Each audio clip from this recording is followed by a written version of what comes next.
할렐루야. 오늘은 2월 12일 화요일입니다. 오늘도 정시 매일 예배를 들으시는 성도님들 한 분 한 분 사랑하고 축복합니다. 다 같이 사도신경으로 우리의 신앙을 고백하며 예배의 자리로 나가겠습니다. 전능하사 천지를 만드신 하나님 아버지를 내가 믿사오며 그 외아들 우리 주 예수 그리스도를 믿사오니 이는 성령으로 잉태하사 동정녀 마리아에게 나시고 본디오 빌라도에게 고난을 받으사 십자가에 못 박혀 죽으시고 장사한 지 사흘 만에 죽은 자 가운데서 다시 살아나시며 하늘에 오르사 전능하신 하나님 우편에 앉아 계시다가 저리로서 산 자와 죽은 자를 심판하러 오시리라. 성령을 믿사오며 거룩한 공예와 성도가 서로 교통하는 것과 죄를 사하여 주시는 것과 몸이 다시 사는 것과 영원히 사는 것을 믿사옵나이다. 아멘. 다 같이 찬송가 263장 우리 함께 찬송하겠습니다.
오늘 우리에게 주시는 하나님의 말씀은 마태복음 12장 22절에서 32절까지의 말씀입니다. 함께 받들어 읽겠습니다. 그때 귀신 들려 눈 멀고 말 못하는 사람을 데리고 왔거늘 예수께서 고쳐주심에 그 말 못하는 사람이 말하며 보게 된지라. 무리가 다 놀라 이르되 이는 다윗의 자손이 아니냐 하니 바리새인들은 듣고 이르되 이가 귀신의 왕 바알세불을 힘입지 않고는 귀신을 쫓아내지 못하느니라 하거늘 예수께서 그들의 생각을 아시고 이르시되 스스로 분쟁하는 나라마다 황폐하여질 것이요 스스로 분쟁하는 동네나 집마다 서지 못하리라.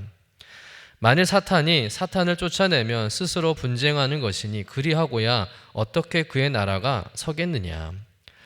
또 내가 바알세불을 힘입어 귀신을 쫓아내면 너희 아들들은 누구를 힘입어 쫓아내느냐? 그러므로 그들이 너희의 재판관이 되리라. 그러나 내가 하나님의 성령을 힘입어 귀신을 쫓아내는 것이면 하나님의 나라가 이미 너희에게 임하였느니라.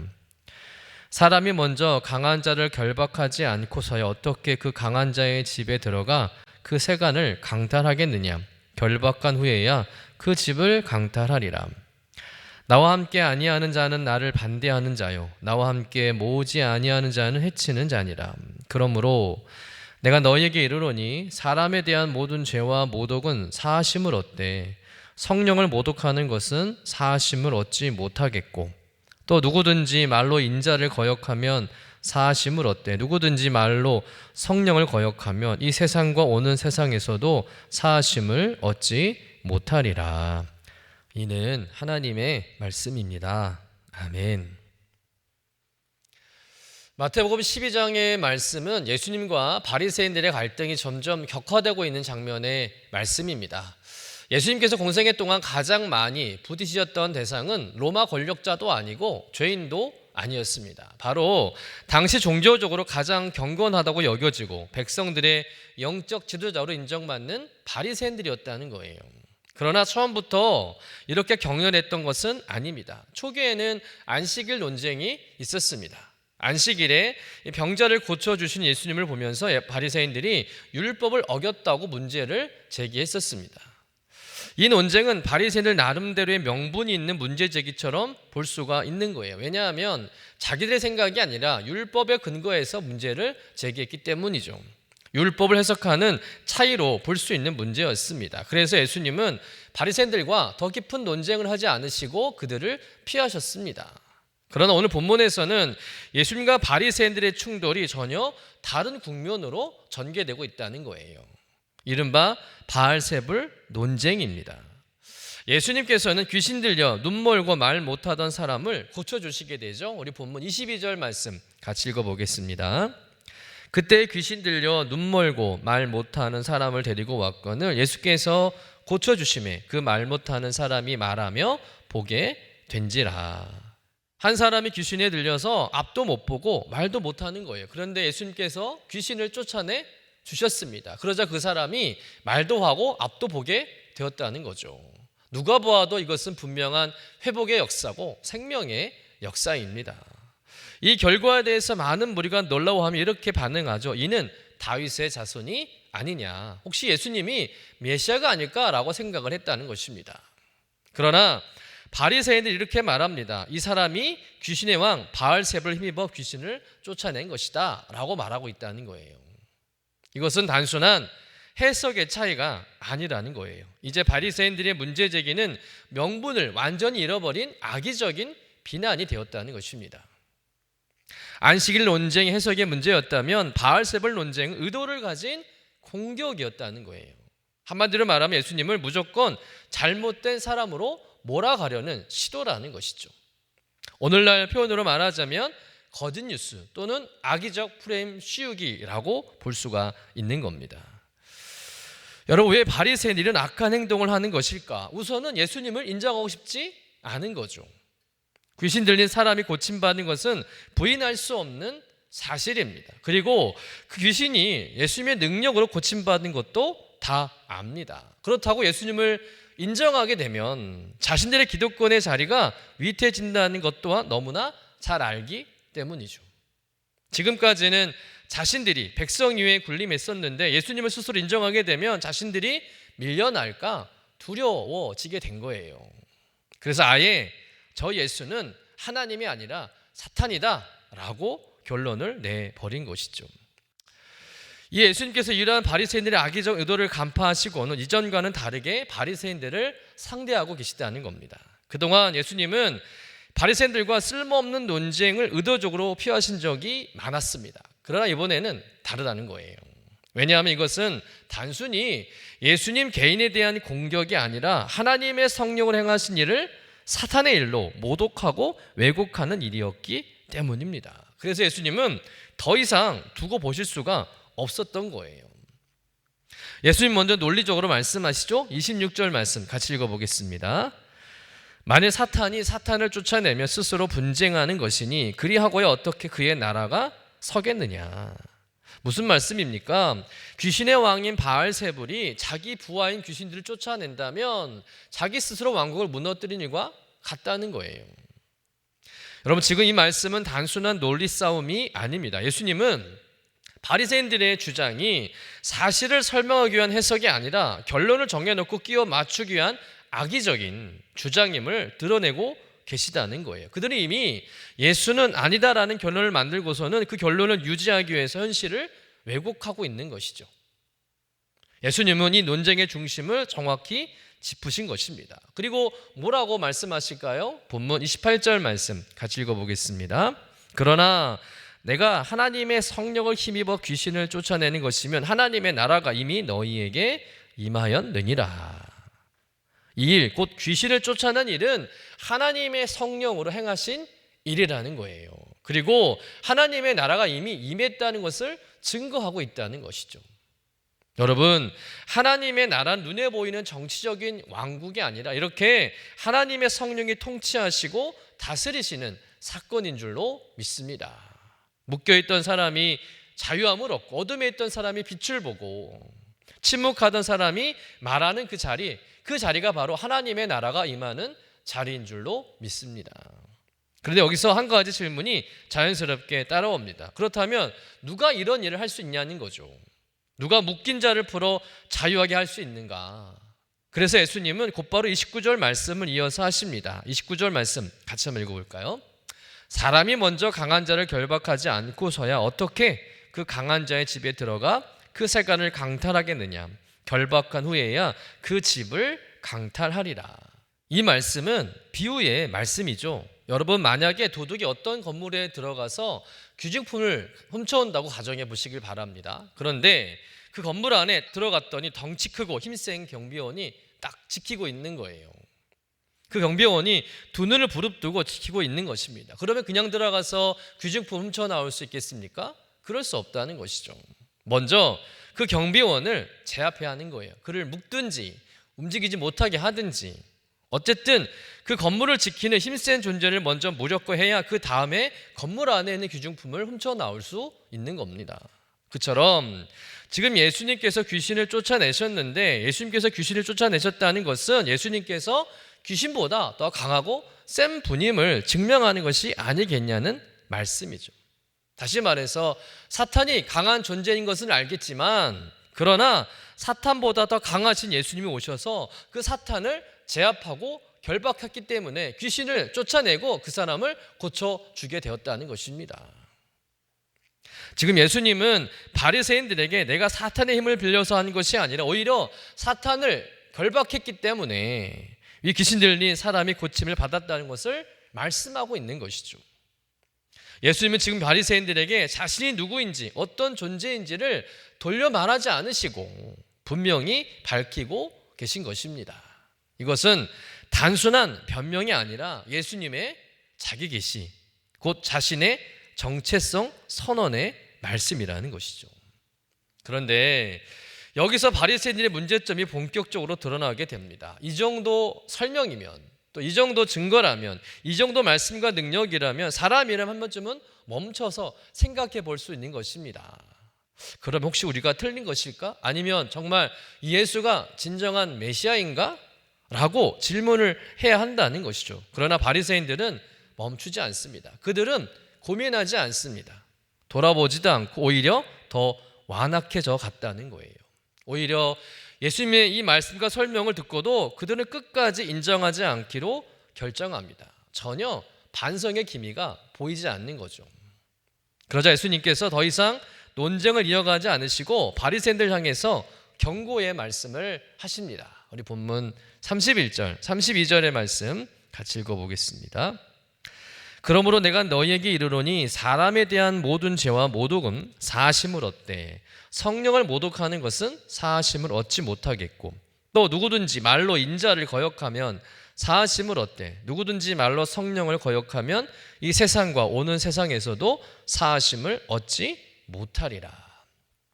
지금 바리새인들의 잘못은 무엇입니까? 바로 성령을 모독하고 거역하고 회방하는 죄라는 거예요. 그리고 그 죄는 결코 사함을 받지 못한다라고 말씀하고 있는 겁니다.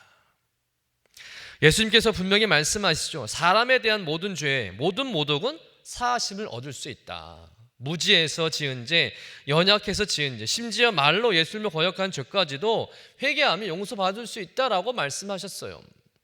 그러나 성령을 모독한 죄는 결코 사함을 받지 못한다라고 엄하게 말씀하고 있습니다. 여러분, 왜 성령을 모독하는 죄는 결코 사함을 얻지 못한다 말씀하시는 것일까? 왜 성령을 거역하고 회방하는 그 죄는 사함을 받지 못할 만큼 큰 죄가 되는 것일까요? 그 이유는 하나입니다. 성령은 사람이 회개하도록 이끄시는 분이기 때문이죠. 성령은 예수님이 누구신지를 깨닫게 하시는 분이고 지금 눈앞에서 일어나고 있는 이 일이 하나님 나라의 역사임을 알게 하는 분이라는 거예요. 얼마나 중요한 분이십니까? 그런데 지금 바리새인들이 그 성령의 역사 앞에서 거부하는 거예요. 그런데 몰라서 거부하는 게 아니라는 거죠. 증거가 없어서 부인하는 것도 아닙니다. 설명이 부족해서 오해하는 것도 아니라는 거죠. 다 알면서, 다 보았으면서도 끝까지 의도적으로 거부하기로 선택했다는 거예요. 그러니까 바리새인들은 하나님의 성령을 행하신 일을 사탄의 일이라고 말했고 하나님의 나라가 임했다는 선언을 끝까지 인정하지 않는다는 거죠. 여러분, 많은 사람들이 성령을 회방하는 것을 기도를 방해하는 것 또는 교회를 방해하는 것 또는 목회자를 대적하는 정도로 생각합니다. 그러나 예수님께서 말씀하시는 성령을 거역하는 죄는 무엇입니까? 바로 성령의 일하심을 의도적으로 방해하고 믿지 않는 거라는 거죠. 여러분, 우리가 이런 죄를 짓고 있는 것은 아닌지 우리의 신앙을 점검해야 한다는 거예요. 성령을 거역하는 죄는 어느 날 실수로 말 한마디로 저지르는 죄가 아닙니다. 이 죄는 한 번의 실패가 아니라 하나님의 은혜 앞에서 반복적으로 마음을 닫는 태도를 말한다는 거예요. 성령께서 깨닫게 하시는데 나는 아니요라고 말하고 성령께서 회개를 이끄실 때 저는 아닙니다라고 미루고 성령께서 하나님 나라를 보여주실 때 끝까지 인정하지 않으려는 상태, 그 완고한 상태를 바로 성령을 모독하고 거역하는 죄라고 볼 수 있다는 것이죠. 그렇다면 우리가 성령을 모독하고 거역하는 죄를 짓지 않는 방법이 무엇이겠습니까? 첫째는 성령 앞에서 판단자가 아니라 배우는 자로 서는 것인 줄로 믿습니다. 우리가 하나님의 역사를 분석하고 평가하는 자리에 서는 것이 아니라 겸손히 배우고 무릎 꿇는 자리에 서야 한다는 거예요. 두 번째는 무엇일까요? 하나님의 성령께서 우리의 마음을 두드리실 때 거부하지 말고 미루지 말고 겸손히 응답하는 것입니다. 말씀 앞에서 예배 가운데 성령께서 감동을 주실 때 주님 알겠습니다, 주님 순종하겠습니다라고 응답하는 것인 줄로 믿습니다. 마지막 세 번째는 하나님의 일을 하나님의 방식으로 인정하는 것입니다. 하나님의 일을 내 경험과 내 틀로 재단하지 말고 혹 내가 이해하지 못해도 하나님의 오르심을 인정하는 믿음이 있어야 한다는 거예요.